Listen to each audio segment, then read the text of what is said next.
நான் பாரு ரெட் கலரில் இருக்குது, எல்லாம் ஊசி போட்ட தர்பூசணியும் அப்படிலாம் யாரும் பார்க்காதீங்க. இயற்கையாகவே தர்பூசணி இந்த கலரில் தான் இருக்கும்.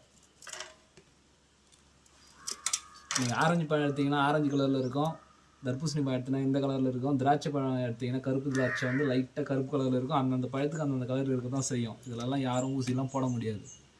அப்படியே 1000ல் ஒருத்தன் போட்டாலும் நம்ம ஊர்லலாம் போட்டு விற்க மாட்டாங்க. அதனால் தாராளமாக எல்லோரும் வாங்கி சாப்பிடுங்க.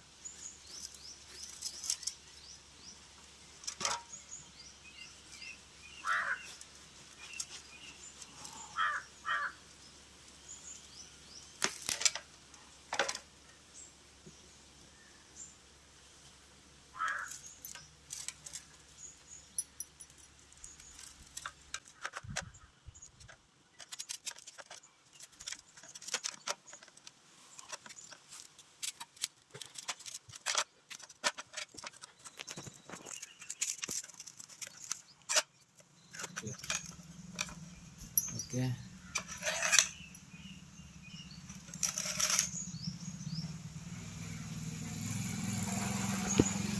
இயற்கையாகவே தர்பூசணி வந்து சிவப்பு கலரில் தான் இருக்கும் பாருங்கள். அதே மாதிரி வந்து உணவு பாதுகாப்புத்துறை அதிகாரி சொல்லுவாங்க, வாழைப்பழம் வந்து மருந்தடித்து பழுக்க வச்சா தான் காம்பு வந்து மஞ்சள் கலரில் ஆகும், நார்மலாக பழுத்தா மஞ்சள் கலரில் ஆகாது, பச்சை கலரில் தான் இருக்கும்னு சொல்லிட்டு. ஆனால் வாழைப்பழம் இயற்கையாகவே பழுத்தாலும் காம்பும் மஞ்சள் கலரில் மாறும் கொஞ்சம் நல்லா பழுத்துட்டா.